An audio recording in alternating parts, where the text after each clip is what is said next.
Hello and welcome to Just Hoops. The Nets have been rolling of late, going 11-1 in December, winning 14 of their last 15 games. A huge reason why is their play and growth at the defensive end of the floor. So this video we're going to dive into their defense, but first, here are some stats that really show what they've been doing over the last month and a half. They have a defensive rating of 112.3. They're holding teams to 45.5% shooting, an effective field goal percentage of 52.3.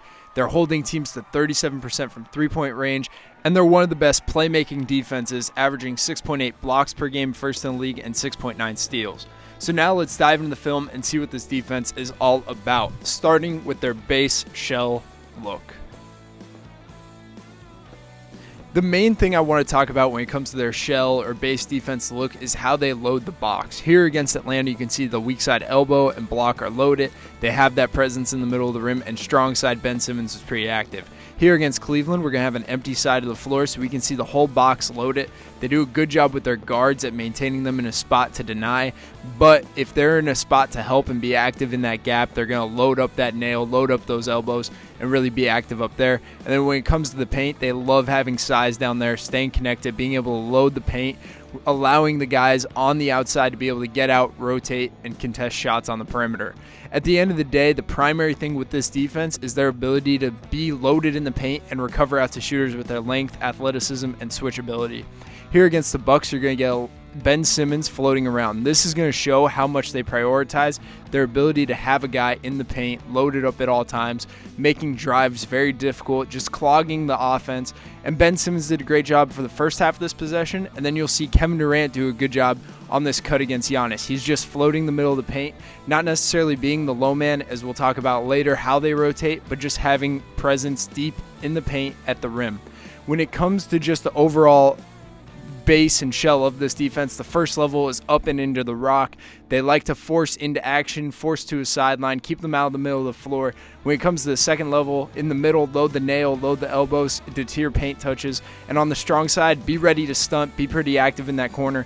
And the third level is load the weak side lane line and be ready to come with size to the paint. We'll talk more about the rotations next, but at the end of the day, this defensive base loves to make things difficult in getting good touches in the middle of the floor and in the paint.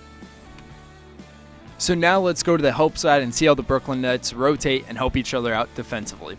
To start, one thing I want to hone in on is how they stay connected to the porch, or how they utilize the low man in their help side. So this is a three-man weak side, and you're going to have Ben Simmons come over, and right when Ben Simmons leaves Wiseman, KD's right there with a physical touch to maintain contact on that porch. They make things difficult for the porch to be active within, but staying connected to him allows the help to be so much more active and so much more allowing to get into the ball and make a play. Here, Kevin Durant is technically the low man, but look at how they're connected to the porch. I know it's a smaller guy on the porch, but they maintain that contact with that non-traditional crackback.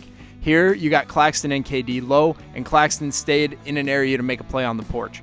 But at the end of the day, size is what determines the help side. Regardless if it's coming from the weak side, coming from the strong side, coming from a side with numbers or not, they love helping with size. Whether it's Claxton, KD, Watanabe, or Ben Simmons, you got guys that are flying to the ball, making plays deep in the paint. And after that, if they don't have to help, the guys on the perimeter are going to stay home, deny those looks, and that's why they're one of the best defenses at preventing three-point looks. At the end of the day, though, they got size that floats. Here, help from the 45. Help isn't necessarily always from the low man. In these few clips here, you'll see help comes from a variety of places. KD was technically at the 45 on the strong side, and he came in. Here, Claxton was up in the slot, and he came down to block the shot. All these guys are coming from across the floor, but it's size's responsibility to come in and make plays deep in the paint to help prevent easy looks for the offense. And now let's go to their schemes and little tactical things that they do. Starting off of the ball. So when it comes to off the ball, they're known to be a really switchy defense, which we'll talk about next, but they like staying home. They like guys staying in their spot, doing their job off the ball, and maintaining a responsibility and accountability. A lot of the time they like chasing and dropping, but there are times where they blow up the gap and just stay solid, try to stay in front, prevent drives, and contest shots. Here against Milwaukee, you're going to see that Watanabe jumps the gap, contests the three. And this last clip against the Warriors, they do a ton of off-ball movement to show how they like staying home. Claxton stayed home on the split. On the handoff, O'Neal stayed home, and then to end the play, Poole comes off a pin down, they chase, lock, and get a good contest. Now to go on the ball. It's all switching for them. If there's contact, they are going to switch 1 through 5. There are guys that they don't like switching, which we'll talk about later, but at the end of the day, they switch up and into the ball.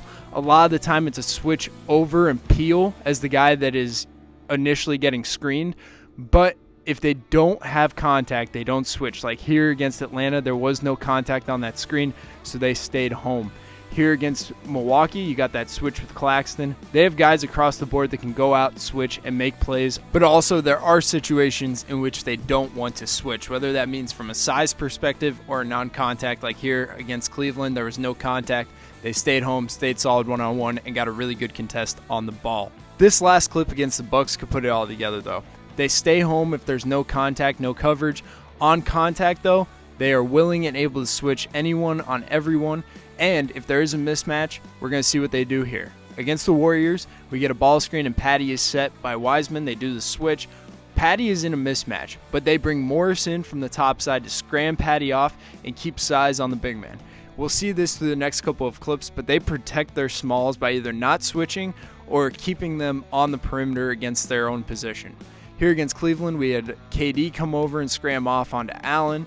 Here against Atlanta, we're going to have Claxton come over and get Kai out of the situation. And this last clip against Cleveland, we have Ben Simmons coming over, hitting the tag, and scramming Kyrie out. They love maintaining pressure and size on the ball, and scramming allows them to do so. So to wrap things up, Brooklyn has grown tremendously, and there are 3 things that they have done to allow them to be so successful defensively are: first, make the paint difficult. Secondly, apply incredible ball pressure through switching and helping each other out. And lastly, by affecting perimeter shots with their length and switchability. So I hope you guys enjoyed this video, learned something about the Nets and their current and recent success. For more content like this, please like, subscribe, and share, and we'll catch you in the next one.